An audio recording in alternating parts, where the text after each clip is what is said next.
As ready as I get. Okay, go ahead. Hello everyone, welcome back to Requirements Engineering. Today we will talk about the usage model.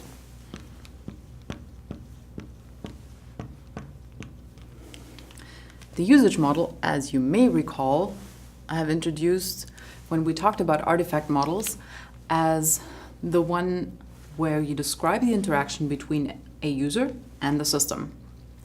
And we have two parts that belong to the usage model. The first one is the use case overview diagram.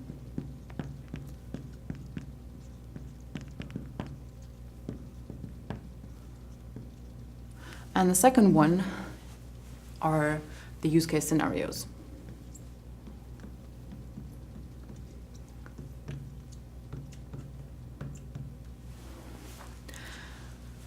The first one, the use case overview diagram, is a standard UML diagram. And for the use case scenarios, we can use the Coburn template. So this one is UML. And this one we'll do according to the Coburn template.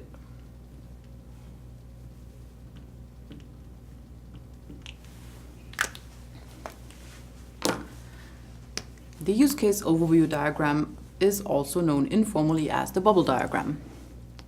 And this is what it looks like. We have a user.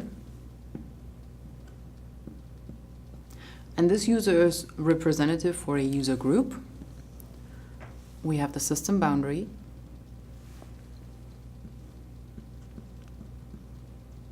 System under development. This boundary is the system scope.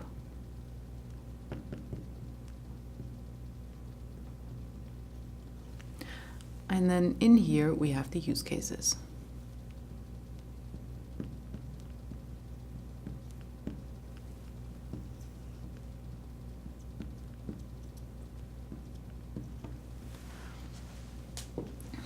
And then we have a straight line from a user to a use case that denotes that this user can carry out that use case.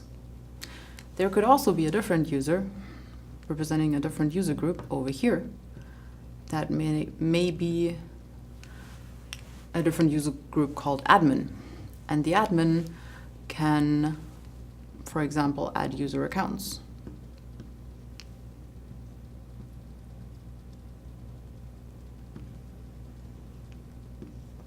So we will add a different user if there are several user groups for our system. And each representative user will only be linked to the use cases that they can perform. Now the admin may, depending on how you design your system, also be able to perform all of the others. Or you can say, no, I don't want the admin to get chaos into everything.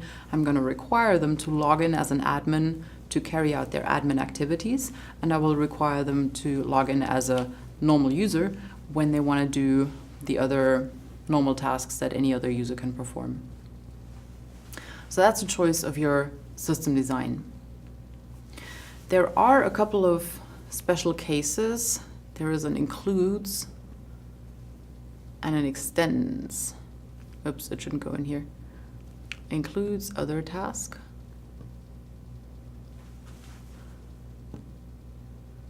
And if you write includes, that means this one is always carried out when this one is performed. And there is another option that is called extends. Other task 2, which means that this use case can be performed in addition, but it doesn't have to be. So extends denotes an optional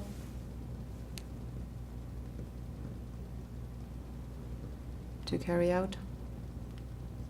And this one with the includes will always be carried out.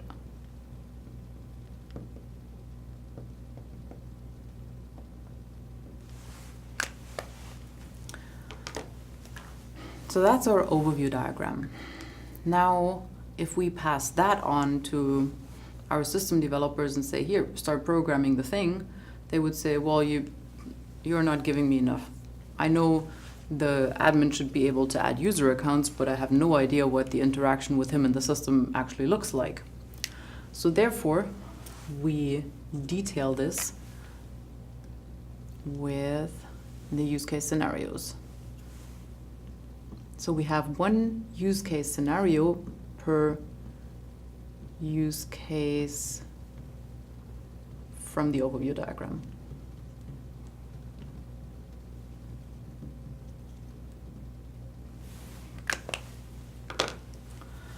And this template is gonna specify a couple of meta information items that I'm gonna skip for now, but you will find them in the template online.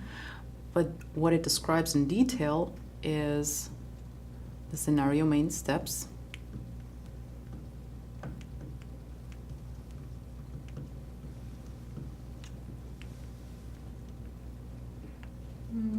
this is an S, very clearly so, just so you know.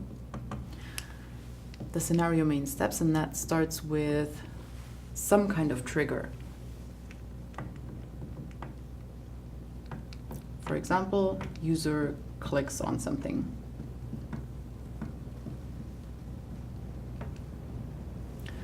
Then number 2 is the system response.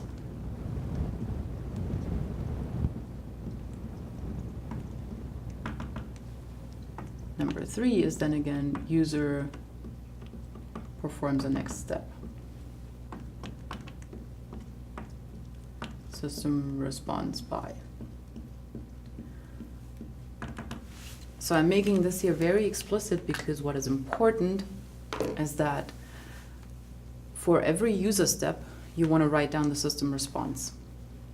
If you note it down, well, first the user clicks on new profile, then the user clicks on add my picture, then the user selects their hobbies, then we have no idea what's actually going on because we only see one side. We only see the user input, but we don't see what's coming back from the system. So nobody would be able to implement it solely upon what the user does. So we need to specify both sides.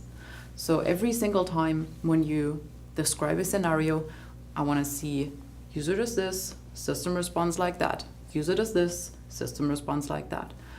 That way, it is very unambiguous what the interaction is supposed to look like for the future. And you'll get to try that out.